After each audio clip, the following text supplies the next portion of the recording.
Chapter 4. Venice Revealed.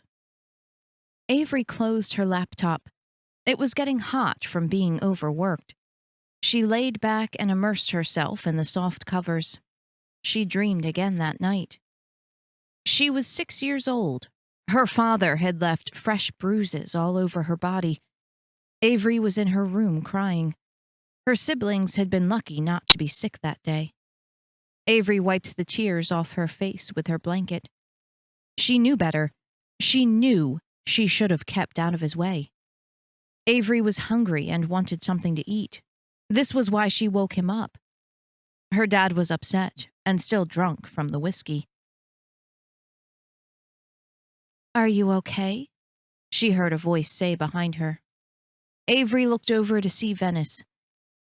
The Asian girl walked over to Avery and started to stroke her back. Her touch was cold, as usual. The girl wouldn't leave Avery alone. "No," Avery said, suppressing tears. "It's okay. Everything is going to be okay," Venice whispered. "How do you know? You aren't even real." Avery could feel the excruciating pain in her back. She had managed to make this girl angry once again. "I am real!" Venice screamed at the top of her lungs. Avery could feel Venice's cold hands grasp her around the throat. "Please, let go," Avery managed to say. Venice continued to stifle her windpipe. "Say I am real! Say you will be my friend!" "All right, I will be your friend." Avery felt Venice's grasp weaken. Avery looked up to see Venice staring at her. She looked malevolent. She flashed Avery an evil smile. "Why do you want me to be your friend so bad, Venice? Why?" Avery asked. "You are all I have. I don't have anyone else to talk to," Venice replied. She didn't seem as malevolent now. "Am I really all you have?" Avery asked. "Yes. I have no one else to talk to." For the first time, Venice looked vulnerable and harmless. "So, friends?" Venice asked, extending her hand to Avery. She shook Venice's cold hand and made her promise to be friends forever. Avery woke up from the dream. It was a memory she had suppressed some time ago. She had forgotten all about their deal. Avery was beginning to wonder why Venice had stuck around all these years. If she was truly an imaginary friend, wouldn't she have left years ago? Avery was beginning to think Venice was something else. Something more than just a figment of her imagination. "Hey there!" A voice interrupted her thoughts. Avery glanced up to see Venice.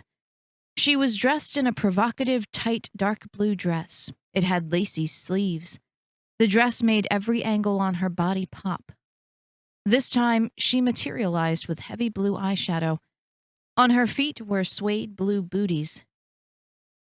"Wow," Venice smiled.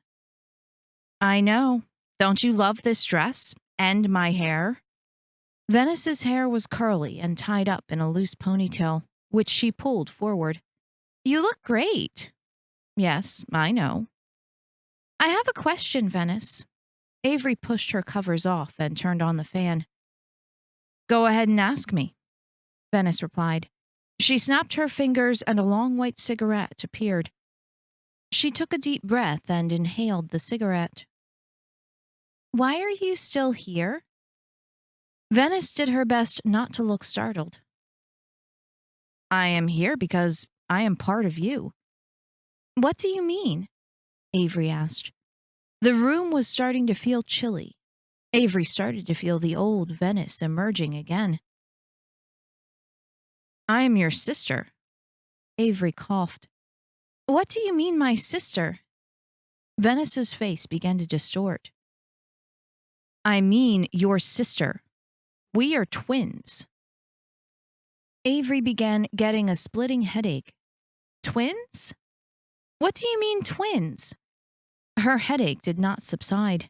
In fact, it grew worse. The room was a blur. Tell me, Venice. Tell me what you really are. I just told you. Accept it. You are part of me, and I am part of you. Avery started to feel dizzy.